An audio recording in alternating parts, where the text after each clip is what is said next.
Okay, so now this, basically, what I want to discuss in this little live stream is about the ontology of death, and think about some existential themes a little bit, and talk about that, and think about implications of all of that, and just dig into that a little bit. The whole idea of death is a existential concept that has to do with nothingness.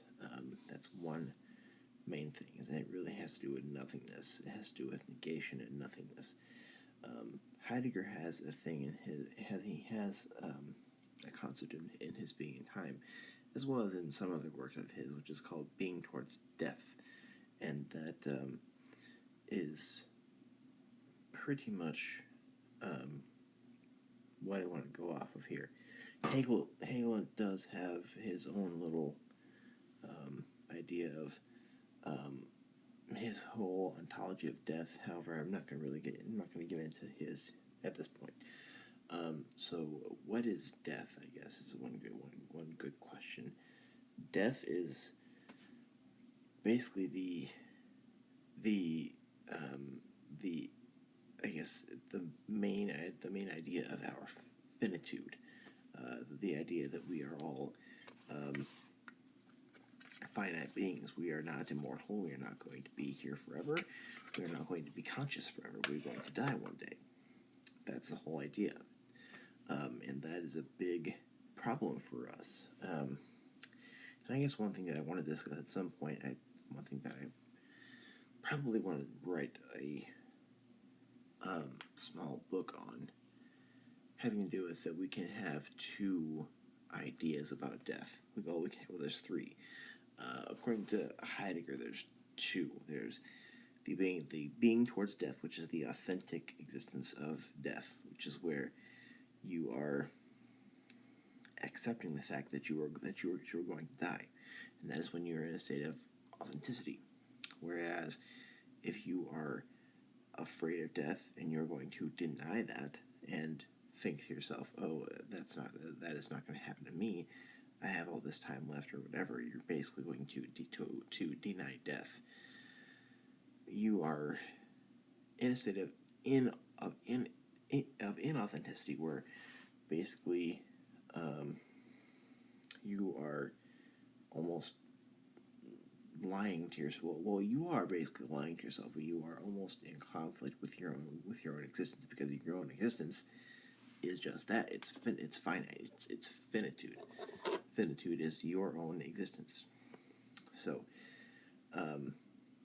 the ontology of death. The ontology of death has to do with the fact that it has kind of has to do with the riddle of Plato's beard, and where does non-being come? I guess what does non-being, what is nothingness and non-being, and how does that relate to being itself, and how can we talk about that a little bit? That's kind of what I'd like to do. Talk about that a little bit. And again, feel free to comment and talk about this as I'm talking. You see, there's 3 people watching now, which it's like 2 o'clock in the morning, so I would never suspect that. So that's kind of what I'm going to be thinking about. So basically, what is being? That's what Heidegger talks about. Heidegger talks about the meaning of being. That's what he does. He talks about the meaning of being. He talks about being, about Dasein. He has all these different ontological beings, like being with, in the worldhood, being towards death, all these different kinds of things, or being in, and all these different sort of things. So he does discuss being, and in his essay Was ist Metaphysic, he does discuss the idea of nothingness. He does discuss nothingness a lot in Being and Time also, but he kind of goes right at the throat for the idea of nothingness when in the Was ist Metaphysic.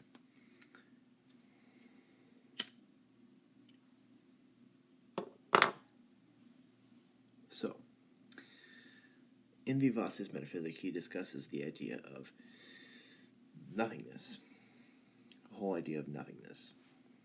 And what is that? It's something where the idea of where you are finite, where basically he talks about, I think this is a way of, this is the translation I read says that nothingness is something that can seep into your being. Non-being is something that can seep into your being, and kind of, this is this is my words. It can kind of cause you and your being to sort of, I guess, dissipate a little bit, or sometimes just become less significant. So basically, he also discusses dread, and how dread is this feeling when nothingness seeps into you. That's kind of what that is. And the ontology of death has to do with just that. There's a book I wish I had. It's called the ontological implications of death, and it goes beyond Heidegger too. Just like it does include Heidegger, but it has a lot of other things in it. So, non-being, and this kind of goes back to the riddle of Plato's beard. The riddle of Plato's beard is more of a analytic philosophy problem that people sort of tackle, but they kind of use that whole riddle for more analytic philosophy. But talking about this in the context of death, the riddle of Plato's beard is how can we distinguish being from non-being? Being, and of course we have being, we have non-being. And non-being, isn't that still the thing? So isn't non-being still being? So we are taking a paintbrush between the two concepts of being and non-being, and sort of blending them together, because we can't really discern what non-being is, because especially if non-being is a kind of being. So that riddle is not really solvable as far as I'm concerned. And what does that have to do with death? Like I said, death has to do with finitude, and like I said, and Heidegger's idea of dread. Let's kind of go back to that. Dread. Well, let's. Dread is something where nothingness seeps into you, seeps into your soul. That soul is kind of a difficult, unwieldy word, so I won't use. I would like to not use that word. The souls, or the nothingness, seeps into the self. Now let's talk about Sartre a little bit to make this a little bit more understandable. Sartre talks about how he has this idea of negation, and we can see negation all over, in the world, where Sartre gives an example of where he goes into a cafe expecting to meet a friend of his there, and his friend is supposed to meet him at a certain time and is not there. So he's among all the presence that he's seeing of the cafe, the chairs, the waiters, and everything. There's a negation there. There's a absence there, and there's no Pierre. His friend Pierre is not there.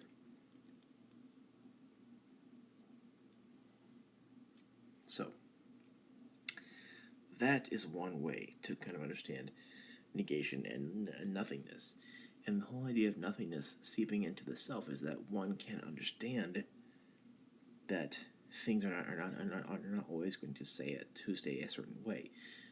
Presences are not always going to be presences. A certain presence can become a absence real quick, and one denying that is not good either. So also one basically allowing that to affect a person is not good, but also denying that is not good either. One has to have authenticity with himself and who he is.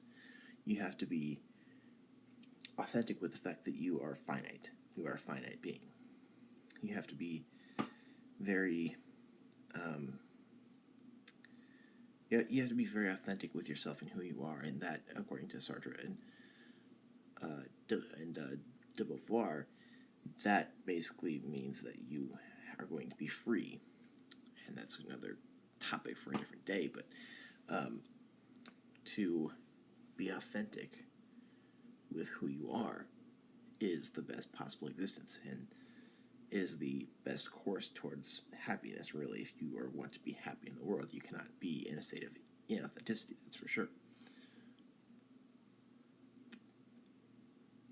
So, basically, for Sartre, there's bad faith, where in the case of the being for others and the being for itself, where the being for others tries to be a being for itself. And that's another thing for a different topic for a different day, I guess. But basically, when it comes to inauthenticity or bad faith, what's going on is that we are fleeing from yourself. You are denying a part of who you are. You are trying to reject and basically repress a certain part of who you are, and that doesn't have to be just about the being for others or the being for itself schema. Doesn't have to be just that. It can be the fact that you are a certain race or a certain gender or a certain sexual orientation. It could be any of those things. If you are denying who you are as a person, then you are in a state of authenticity. And I'm kind of getting, I guess, off track because the topic here should be about death. But that's kind of the main thing, though. Whether it's about any of those things where you are denying a part of who you are, that's a state of that's basically is a bad way. It's a bad way to live. You can't be happy if you are basically trying to deny a part of who you are and trying to flee from a part of yourself. And I think we could talk about psychology in a certain way. Talking about this, I think we could go deeply and talk about Lacan and Freud in this way, and even just psychology itself without the whole psychoanalytic, that whole those whole issues of psychoanalysis that can probably that can possibly muddy the waters. But if we just talk about that with respect to psychology itself, I think we could definitely talk about some things and really I guess figure some things out about the human self, about human nature.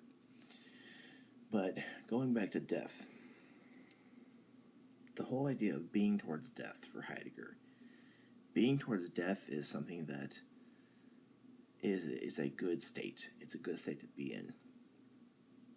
It's a good place to be. You are in a state of authenticity if you are in a state of being towards death, because that is recognizing your own finitude. It's recognizing that you are a mortal and finite person, and that's a good thing. And I think coming down to a couple of my thoughts on the whole thing about death itself. In my opinion, we can have three different viewpoints on our own finitude or on death itself. We can have three different viewpoints, and I think one of these comes to Albert Camus a little bit. The first one is, of course, being towards death. Being towards death is the most ideal place to be, because in a place of being towards death, you are recognizing, not acquiescing, but recognizing the fact that you are going to die and your time of life is limited, and that you are a finite being. Recognizing that, making peace with it, and living with that fact. Another idea is rejecting your own finitude, which is the opposite of being towards death, which is the inauthenticity. It's being inauthentic with the own fact of your life, that you are finite. And that's one of the two bad ways of looking at death. basically one way how nothingness and dread or angst or whatever you want to call it can seep into a person is rejecting your own finitude or rejecting your own death. And that is a bad way to live. It's a way in which nothingness can seep into your soul and can cause a lot of problems for you. So that's two ways. That's two of the ways. But one thing that I think kind of comes from Camus. Camus is who was also a existentialist along with Simone de Beauvoir and Heidegger and a couple other ones. Camus talked about the myth of Sisyphus. The myth of Sisyphus is that whole idea that you are trying to push this rock up the hill from your back. I'm sure you've seen that whole picture of somebody pushing a boulder up a mountain by his back. So he gets to the almost to the top, and it rolls back down. So you keep going back and forth, but there's never any success in the whole thing. It's all for naught. It's all useless. And Camus raises the question of, he calls it the main question of philosophy: is life worth living? and that's a question that I think Ontology on YouTube has discussed this before as to whether life is worth living, and he says that we haven't really answered that question. For Ontology, he says that life is fun because he's curious about everything and wants to learn about everything, and life for him is fun, even though he says he has had times of depression. That life is still worth living, but philosophically we haven't answered that question. I mean, we have philosophies of happiness from Kant and from Epicurus and from a lot of other philosophers, but we haven't answered that question yet. But the third